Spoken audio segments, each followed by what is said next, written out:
Bismillahirrahmanirrahim. Elhamdülillah ve salatu ve selamu ala nebina Muhammedin ve ala alihi ve ashabihi ecma'in. Esselamu aleyküm ve rahmetullahi ve berekatuh. Hurmatlı bir tuğanlar, könügülörді iştөөнү улантабыз. Biz Arap dil sabактарыбыздын 13. sabagында жүрөбүz. 13. sabактын könügülөрүндө ошол ба бөлүгүнүн könügülөрүн иштеп жатканбыз. Азыр болсо 5. könügүдөн баштайбыз. 77. bettegi 5. könügüsü. Bu könügüde emne deyt? ضع في الأماكن الخالية من الجمل الآتية ضميرا مناسبا هو هي هم هن.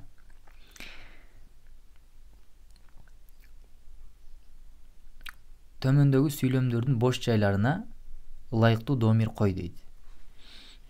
Бул жерлер бош жай, ушул жерлерге биз ылайыктуу домир коюшубуз керек. Мен хазар роджулу.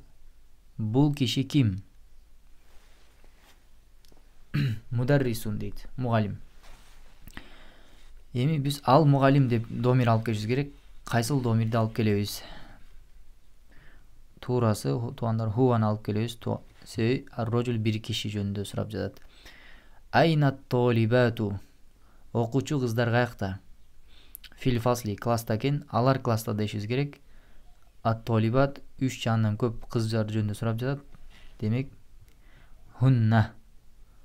Алар фил фасли класста. Мен хаула ил-фитияту. Бул жигиттер кимдер? Абнаул мударриси, мугалимдин балдары дейт.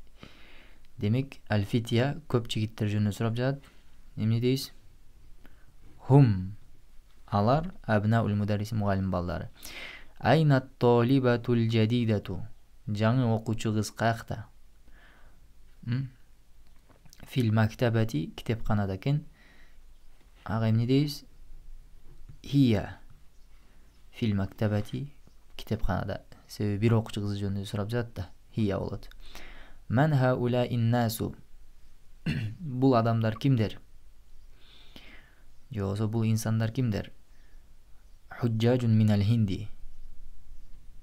Худжажун ажылар минал хинди, Индиядан болгон ажылар дейт. Алар Индиядан болгон ажылар деш үчүн эмне дейбиз? Аннас сөзү бул мужской роддо сөз, хунна дейбиз.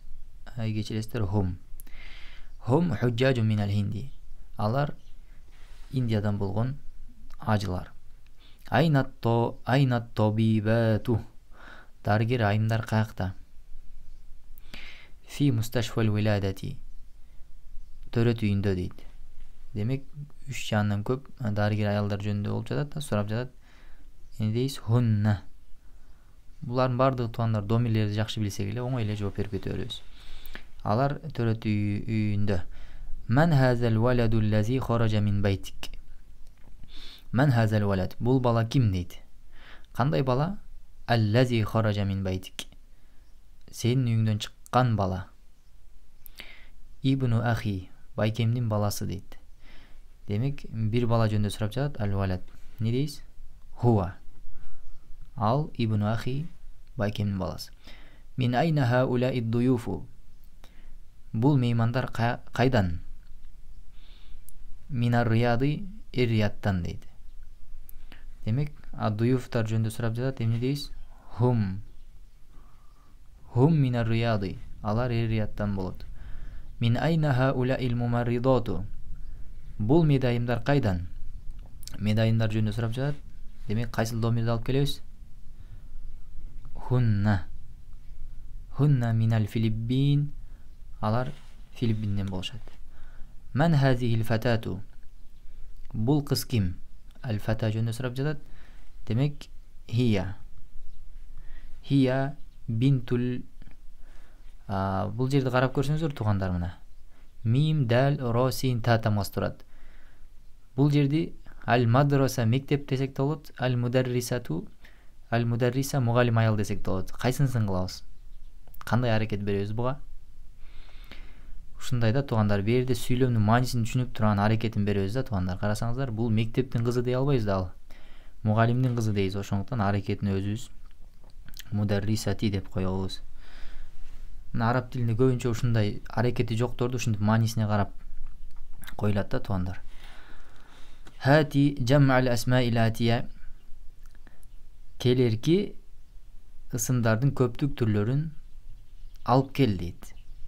Ухтун, ахаватун, эже, эжелер, же болбосо кыз бир туугандар. Бинтун, банатун, банатун, кыз, кыздар. Муслиматун, мусулман аял, муслиматун, мусулман аялдар. Тобибатун, дарыгер аял, тобибатун, дарыгер аялдар. Тобибун, дарыгер эркек. Бунун көптүк түрү жамыт таксир болот. Атиббау, дарыгерлер. Заужун деген күйөө. Көптүк түрү жамыт таксир, бул дагы азважун, күйөлөр. Заужатун деген күйөнүн тескериси, аял. Заужатун, бул жамыт муаннас салим болот. Заужатун, аялдар. Фататун, фататун деген кыз, кыз. Бунуку фатаятун болот. Фатаятун, кыздар. Кабиротун дейт. Чоң деген сөз. Чоң. Аз бул жерге акылдууларга алып келебиз да туугандар. Эгер кабиротун, чоң деген акылсыз нерсе болсо, анда ага кабаир деп колдонулат. А бирок азыр биз ушул сабагыбызда акылдуулар жөнүндө болуп жатат, акыл чоң аял же болбосо узун аял ушул тууралуу. Ошондуктан бунун айырмасы жок дегенбиз. Эркек аялга кибар болот. Көптүк түрү. Кабиротун, кибар. Кабирдики деле кибар. Бирок женский роддо кабирот деп жаман муаннас салимге түшүрсөк да болот туугандар. Кабиротун, кабирот десек деле боло берет. Тавилатунга деле тавилат десек боло берет. Бирок араб тилинде эгер жамыт таксирге түшүүгө мүмкүн болсо, ошол эң жакшы. Жамыт таксир аябай көп колдонулат араб тилинде. Жамыт таксир жакшы. Бирок тавилат десек деле иншаллах боло берет. Ай кечиресиздер, кибар эмес, бул жерне тывал болот. Тывалун. Жадидатун, жадидатундук эмне болот? Жудут болот, Жудудун айырмасы жок, мунуку да женский мужской род. Бирок жадидат десек деле боло берет. Ахундуку ихватун. Алиф жок. Ихватун. Эркек бир тууган, эркек бир туугандар. Ихватун же болбосо ихван деп дагы айтылат. Ихванун. Ахундун көптүк түрү демек некен? Ихватун же ихванун. Экөө тең мүмкүн. Кабирундуку бунук деле кибар. Айырмасы жок дегенбиз. Кибарун, чоң, чоңдор. Жадидундуку бунук деле айырмасы жок. Жудудун.